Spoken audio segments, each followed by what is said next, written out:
আজকে আমি রান্না করব বাঁশকোড়ল বা ব্যাম্বু শুট দিয়ে মুরগির মাংস। যারা পাহাড়ি অঞ্চলে বেড়াতে গেছেন তারা নিশ্চয়ই এই খাবারটা একবার হলেও খেয়েছেন। এটা রান্না করার বিভিন্ন রকমের রেসিপি আছে, পাহাড়িদের রেসিপিটাই সবচেয়ে ভালো। আমার রান্না অত ভালো হবে না, তবে আমি নিজের একটা স্পেশাল রেসিপিতে ব্যাম্বু শুট চিকেনটা রান্না করি, সেটাই আজকে আপনাদের সাথে শেয়ার করব। আমি অনলাইনে অনেক রকমের রেসিপি দেখেছি এবং প্রত্যেকটা রেসিপিতেই দেখেছি যে বিপুল পরিমাণ বাটা মশলা, গুঁড়ো মশলা, গোটা গরম মশলা ইত্যাদি দিয়ে তারপরে ব্যাম্বু শুট চিকেনটা রান্না করা হচ্ছে। আমি ব্যক্তিগতভাবে মনে করি বাঁশকোড়ল হচ্ছে খুবই মাইল্ড স্বাদের একটা সবজি এবং এটাকে যদি অতিরিক্ত মশলা দিয়ে রান্না করা হয় তাহলে বাঁশকোড়লের অরিজিনাল স্বাদ এবং ফ্লেভারটা পাওয়া যায় না। বাঁশকোড়ল যত হালকা মশলায় রান্না করা হবে এর স্বাদ ততই ভালো লাগবে খেতে। যাই হোক, দেখতেই পাচ্ছেন আমি বাঁশকোড়লটা প্রসেস করে নিচ্ছি। অনেকে ভাবেন এটা প্রসেস করা খুবই কঠিন, আসলে একেবারেই না। পেঁয়াজের মতো লেয়ার বাই লেয়ার হাত দিয়ে ছাড়িয়ে নেবেন। ছাড়াতে ছাড়াতে একসময় ভেতরের নরম অংশটা বের হয়ে আসবে, দেখলেই বুঝতে পারবেন। তারপরেও বলি যে অংশটা কচি নারিকেলের মতো খুব সহজেই কেটে যাবে, বুঝবেন যে সেই অংশটা খাওয়ার যোগ্য এবং খেতে ভালো লাগবে। আর যে অংশটা কাটতে আপনার বল প্রয়োগ করতে হবে বা কাটার সময় শক্ত মনে হবে, খসখসে মনে হবে, বুঝবেন যে সেই অংশটা খেতে খুব একটা ভালো লাগবে না। সেই অংশটা খেলে কিন্তু আবার পেট ব্যথাও করতে পারে। যাই হোক, যা বলছিলাম, আমি বাঁশকোড়লগুলোকে কেটে টুকরো টুকরো করে নিচ্ছি। এটা যে কোনোভাবে টুকরো করতে পারেন, আমি গোল করে কেটে নিচ্ছি কারণ দেখতে সুন্দর লাগবে। লম্বা করে কাটা যায়, চৌকো করে কাটা যায়, আলুর মতো করে কাটা যায়, বড় পিস কাটা যায়, ছোট পিস কাটা যায়, একদমই আপনার ইচ্ছা।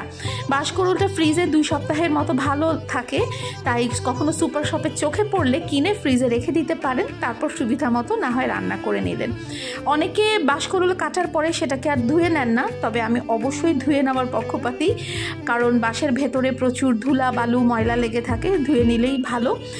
এটা ধোয়া হয়ে গেলে আমরা চলে যাব চিকেন ম্যারিনেশন করতে। 2টো বাঁশকোড়লের জন্য আমি নিয়েছি আধা কেজি পরিমাণ মুরগির মাংস। আমি ব্রয়লার চিকেন নিয়েছি, দেশি মুরগি নিলে আরও ভালো।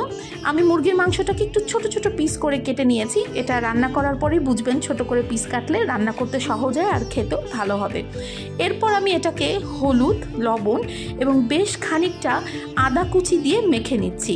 এখানে সামান্য একটু আদা বাটা দিলেও চলবে, তবে আদা কুচিটাই আমি প্রেফার করব, কারণ এই মুরগিটাকে যখন আমরা রান্না করব সে আদাটা তেলের ভেতরে ভাজা হতে থাকবে এবং ফ্লেভারের একটা নতুন লেয়ার তৈরি করবে। যাই হোক, একটা পরিষ্কার প্যান নিয়ে নিয়েছি এবং তাতে দিয়ে দিলাম আমি সরিষার তেল। সয়াবিন তেল, সানফ্লাওয়ার অয়েল যে কোনো কিছু দিতে পারেন, তবে ঘি দিলে হবে না, মাখন দিলেও হবে না। তেলটাকে হাই হিটে অনেকক্ষণ গরম করে এই মেখে রাখা মুরগির মাংসটা সব কিছু সহ আমি ঢেলে দিচ্ছি। মানে এই যে আদাগুলো দিয়েছি, আদাগুলো সহই দিতে হবে, কেউ আবার বেছে ফেলে দেবেন না যেন। মুরগির মাংসটা আমি হাই হিটে বেশ খানিকক্ষণ ভাজা ভাজা করে নেব, বলতে পারেন কষিয়ে নিব। এটা আপনি রান্না করার সময় বুঝতে পারবেন ভীষণ সুন্দর একটা ঘ্রাণ ছড়াবে। এই ঘ্রাণটা আমাদের এই ডিশকে একদম ইউনিক একটা ফ্লেভার দিবে। হলুদ, লবণ আর আদা, বাস, কিন্তু এটার ফ্লেভার মনে রাখার মতো। মুরগি থেকে পানি ছাড়বে, তারপরে মুরগি থেকে পানিটা আবার প্যানেই শুকিয়ে যাবে। এই যে প্রায় তেলের উপরে উঠে এসেছে। এই পর্যায়ে আমরা কেটে রাখা বাঁশকোড়লটা অ্যাড করে দিব। বাঁশকোড়লটা চাইলে আপনি রান্না করার কিছুক্ষণ আগেও কেটে রাখতে পারেন, তবে পানি দিয়ে ভিজিয়ে রাখবেন, সেক্ষেত্রে ফ্রেশ থাকবে। বাঁশকোড়ল কিন্তু যথেষ্ট হেলদি একটা সবজি। এটাতে বিভিন্ন রকমের ভিটামিন থাকে, যেরকম ভিটামিন B6 থাকে, ভিটামিন A থাকে, থায়ামিন থাকে, নায়াসিন থাকে। ডায়াবেটিস, ওবেসিটি, কিডনির প্রবলেমের জন্য কিন্তু বাঁশকোড়ল বেশ ভালো একটা খাবার। আমাদের রান্নার এই পর্যায়ে আমরা আরও খানিকটা হলুদ এবং লবণ অ্যাড করে দিচ্ছি, যেহেতু বাঁশকোড়ল দিলাম। এটার সাথে দিয়ে দিলাম সামান্য একটুখানি ধনিয়ার গুঁড়ো আর স্বাদ অনুযায়ী মরিচের গুঁড়ো। ঝালটা নিজের ইচ্ছা মতো অ্যাডজাস্ট করবেন, কোনো সমস্যা নেই। আরও 2-1টা মশলা দেব, তবে সেগুলো পরিমাণে সামান্য এবং রান্নার শেষে দেব। সব কিছু দিয়ে খুব ভালোভাবে আমি মিশ্রণটাকে নেড়ে নিব, বা বলতে পারেন বেশ কতগুলো মিনিট আমি কষিয়ে নেব। তবে তার আগে দিয়ে দিচ্ছি 1 মুঠো পেঁয়াজ। পেঁয়াজটা আমি বেটে দিচ্ছি না, কাটাই দিচ্ছি, কারণ কাটা দিলেই খাবারের টেক্সচার এবং টেস্ট দুটোই ভালো আসবে। খুব ভালোভাবে নেড়ে এই খাবারটাকে অন্তত 7 থেকে 10 মিনিট কষাতে হবে। আপনি কষাতে গেলে দেখবেন যে পানি উঠবে, সেই পানিটা প্যানেই আবার শুকিয়ে যাবে।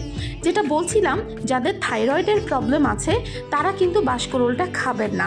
থাইরয়েডের প্রবলেম যদি বেশি হয় এবং আপনি যদি নিয়মিত বাঁশকরোল খান তাহলে সেটা স্বাস্থ্যের জন্য ভালো হবে না। আমি বেশ কতগুলো কাঁচামরিচ দিয়ে দিলাম। এই রান্নাতে চাইলে কিন্তু বোম্বাই মরিচ বা নাগা মরিচও দিতে পারে, তাহলেও কিন্তু খুব স্বাদ হয়। আমি কাঁচামরিচের মাথাগুলো সামান্য চিড়ে দিয়েছি, যদি ঝাল না চান তাহলে সেটা করবেন না। খুব ভালোভাবে কষাতে কষাতে এক পর্যায়ে মাংস এবং বাঁশকরোলটা তেলের উপরে উঠে আসবে। এই পর্যায়ে আধা কাপ বা পৌনে 1 কাপের মতো পানি বা আন্দাজ অনুযায়ী পানি দিয়ে দেবেন এবং মাঝারি হাই হিটে খুব ভালোভাবে রান্না করে নেবেন।